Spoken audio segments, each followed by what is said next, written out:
I haven't sat here in so long, have I? No, I haven't, and it feels, I don't know, but it feels like so foreign. Anyway, I am back here, and I am back here, and I'm so excited, you guys.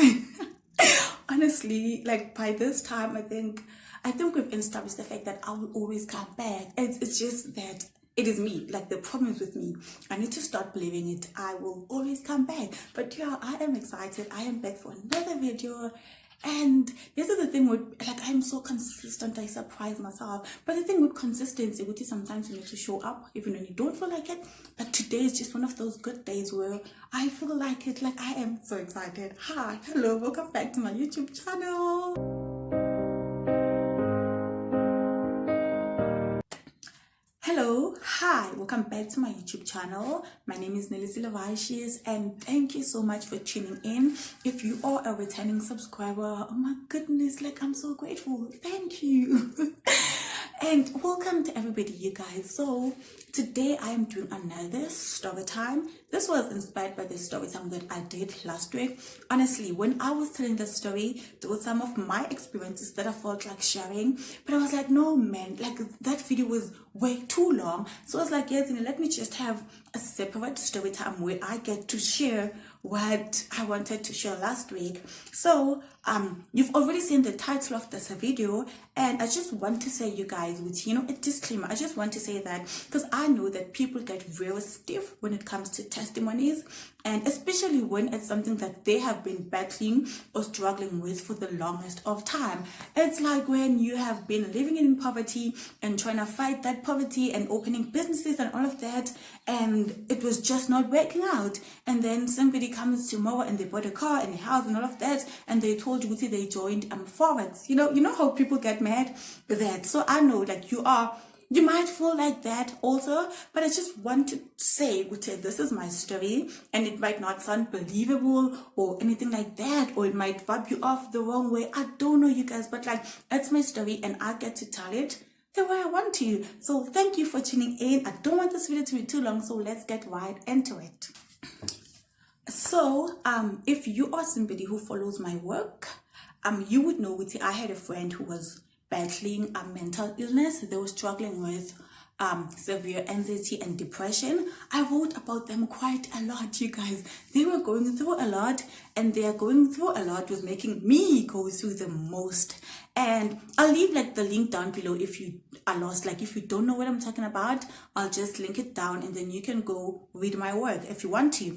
But yeah, I had a friend, and they were battling mental illness, and they were just going through the most, you guys. And they're going through the most was putting me through the most. And I wrote about all of that in my frustrations and how I was struggling and all of that.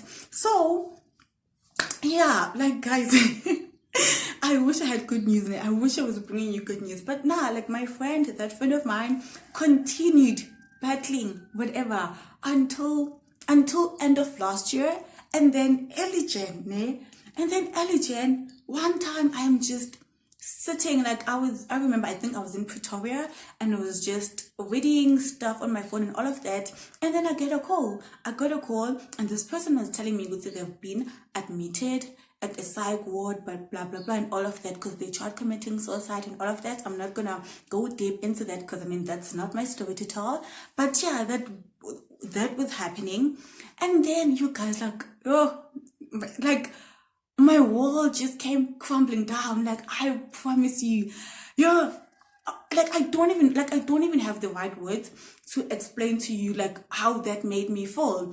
But yeah, that happened, and of course I tried to be there for them and all of that, né?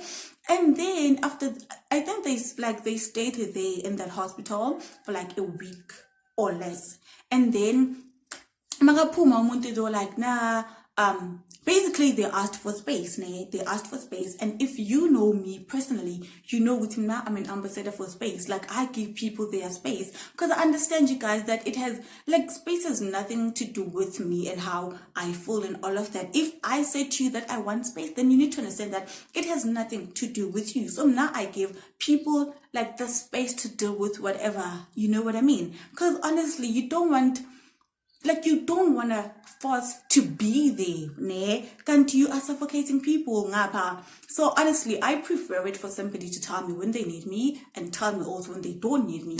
So they asked for space and I'm like, go sharp, you know what I mean? And I gave them their space. But now the thing with that is that, because honestly, with space, guys, space is not all nice. It's not cute the way I speak about it. Because the thing is, if I asked you for space, that means that you cannot contact me, like, you cannot contact me anytime. But it means that now when I feel like, now I'm okay, I can reach out. So basically, you have to wait for me to reach out. You know what I mean? So I had to wait for them to reach out. But in that, like, during that whole thingy, name, I started, like, you guys, I started being so anxious, and sometimes I'd like, because the thing is, all the time when they were not talking to me, in my head I was like, oh my goodness, is like, all right, are they okay? Or what if I am sitting here and I'm having the best time, like I'm having the time of my life, Kandumundu is not okay, and they try to commit suicide again and all of that. And honestly, I was a mess. Like, I was always anxious, you guys, and like I didn't pay attention to it, right? Until like I'd even wake up like in the middle of the night, like sweating and stuff and panicking and feel like, oh my goodness, what if it's happening now? What if I'm sleeping and when they're not okay and all of that? You know what I mean? It was so bad. Like, I'd be sitting and watching YouTube with my sister, but my heart would be pounding so bad and like, oh my goodness, I don't know how to explain it, but if you know anxiety, you know what I'm talking about. And I read somewhere when they were like, people who battle anxieties usually, like, they watch the same type of videos and read the same type of books and listen to the same of music, because isn't this familiar, ne? Like, gives them a sense of security, in which as in you are safe here. And that time I didn't even know, ne? But like I could not for the life of me read a new book. And anybody who knows me, I'm such a reader. I'm those people who'll show up next day goopy with eye bags and red eyes, making about I was reading the whole night.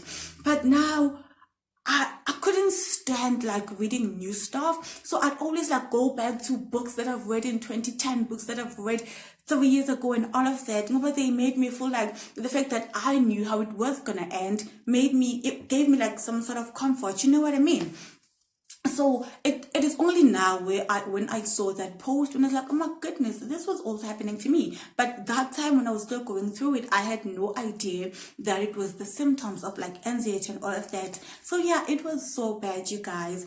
And then I remember one time, like in March, like during the lockdown thingy, when lockdown was still starting in April, early April, and no, this was in May, and I remember it was a Sunday, and we were listening to a sermon, and the pastor was speaking about how hope, like if you are somebody who is addicted to hope, if you are that somebody who's always like, yes, I hope this and this happens, hope this and this happens, like after this card, your hope graduates to faith. And he was like, if you want to have faith, if you want to be those Christians of any faith, you need to start by hoping and all of that. And it was such a beautiful sermon. I promise you, like, that was the best sermon I have ever had in my entire life. And I know that my family shares the same sentiments, because they were always listening to it. Like, life was just never the same after that sermon. And I remember, prior to that Sunday, a week before that, I had written a vision board. And I did say when I was shooting the video where I was setting up my prayer closet, I will do a story time and give you a testimony about that vision board. So I wrote that vision board in May, early May, and I was like, Yazini, after writing it down, I was like, Yazini, I need to make time where I will pray and dedicate everything that I've written down to God. But it was just not happening, because I wasn't praying, name. So that Sunday, because we were in church and we were praying all of that, I took that opportunity and I went to get my vision board. And when the pastor was speaking and all of that, and was speaking about faith and all of that, I remember taking like all the things that I had written down, everything that was on that list. I remember, because I need to, you have that space where you take if like you were able to achieve that thing, or so I remember marking everything that I had written, which yes, and I hope that they are going to happen. Therefore, I believe that they had already happened and God shall grant it unto me. And I just marked everything else. And I remember in that on that vision board, I had written, Guti, I want to heal. Because honestly, guys, like this whole thingy of being paranoid and anxious and all of that, like, to be quite honest, it's painful. Like, it's very, very painful. So I remember I had written on that vision board, Guti, I want to heal and all of that. So when they prayed, I also prayed with them and dedicated my vision God, my vision board, and forgot about it. So 6 days later, like, I remember this because I shared it like with my friends on WhatsApp. 6 days later, I was posting my dad's room and he was listening to that sermon again. It was that good, you guys. It was that good. And then I go to him. So I need to, you know how pastors are, if they are preaching, repeat after me and say, I hope this and that, or I believe this and that. So I am passing my dad's room and I can hear him. He is hoping and believing. I open the door and I'm like, fam, you are here hoping again. We hoped last Sunday. You are hoping again. Because I mean, guys, if like you can't be praying over one thing like over and over. You pray once and then if you have faith, you just leave it to God. You know what I mean? So I'm like, dude, well, listen to this thing. We're hoping on Sunday. Why are you here hoping again? And then we just laugh about it and I pause and I go to the toilet. Now I am sitting there and then it hits me, Guti. I haven't felt like all this, like my heart beating and all of that and feeling anxious and paranoid and sweating and waking up in my sleep and all of that. I haven't been feeling like that for 6 days. And I remember sitting there and now I am trying to think of everything that got me in that position in the first place. I am trying to think about it because in my head I'm like, no, my God, like I need to feel like that. Because the thing is, if like you whether it's a sickness or whatever, like if you experience that thing for the longest of time, like you feel ngati you lost a friend, you know what I mean? Ngati you lost a friend. And now I am saying like, oh my goodness, something is wrong. I need to be feeling like this. Now I'm thinking about every bad thing that would trigger me, and I'm not getting triggered. And I'm like, oh my goodness, now I am sitting there and I am crying, and it's not making sense. Like, it's just not making sense. But I remember after that, I was so grateful, you guys. I was so grateful. But I'm not gonna lie. I am not gonna lie. As much as I was happy and all of that, but I waited for my anxieties to come back. Because, yeah, I was calling them mine. They were mine. I was waiting, like, all the time, like, mighty 7 days, mighty a week, 2 weeks. I would wait for it to come back. And now, all this happened, like, in May. So now it's, like, 3 months later. And, I mean, hello, hi. Honestly, as much as I can only speak for myself, but I know that God came through for my friend as well. Like, I know that they are way better than last year. And the only reason I can sit here and confidently say that God healed me is because, honestly, I've had the toughest 3 months ever. So I know, like, I'm not like having a good time, you guys. Like, things are still tough, and I know like, I've experienced bigger things, and I know if they found me at that point, they would have finished me, I promise you. And as much as I still get triggered and stuff, as much as I still cry about some things, but it never gets like, who is anxiety? It never gets to that point, even when, and honestly speaking, like, I am so grateful. Like, if there's, like, honestly, this is one of the biggest things that God has ever done for me.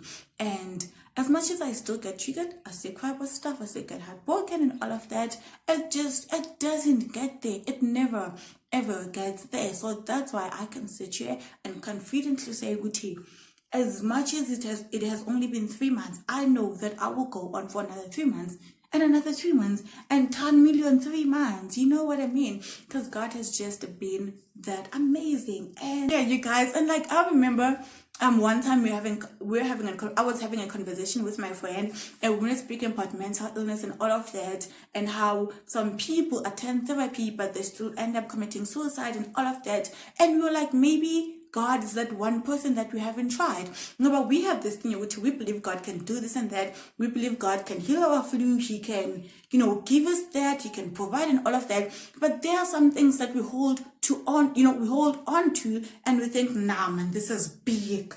And like, if there's one thing that I want you to take from my testimony is that, like, you should never ever limit God. Like, you should never ever limit him. Like, guys, like, this man he can do whatever you want him to do for you. So do not even get to a point where you feel like, oh my goodness, what if I ask him this and he's not capable? Because trust me, he is able, he is capable. Whatever it is that you are going through, he can fix it just like that. You guys, like, now that I'm thinking about it, because also it was like, my battling was not something that I was discussing with people, because also I had not accepted it to myself, which, okay, girl, you are struggling. Because I know once you accept, then now you have to go get help and all of that. Like, only my closest friends knew what was going on. But yeah, like, so if you're out there and you are struggling and all of that, like, maybe God is just that one person that you have not tried out. Whatever situation that you are going through, I believe, like, if you believe too, then he will grant it unto you. Honestly, give it a try. If it works, it works. If it doesn't, it doesn't. And yeah, that is that. I don't want this to be too long. Thank you for listening. And yeah, please like, comment, subscribe till we meet again. Like, I'm done. I am done. Like, I am done. This thing gets me touching in one take. So less editing for me. But yeah, till we meet again, have a beautiful week. I pray you heal. I pray you heal. I pray you find peace. I hope you have a beautiful, blessed, peaceful week. Till we meet again.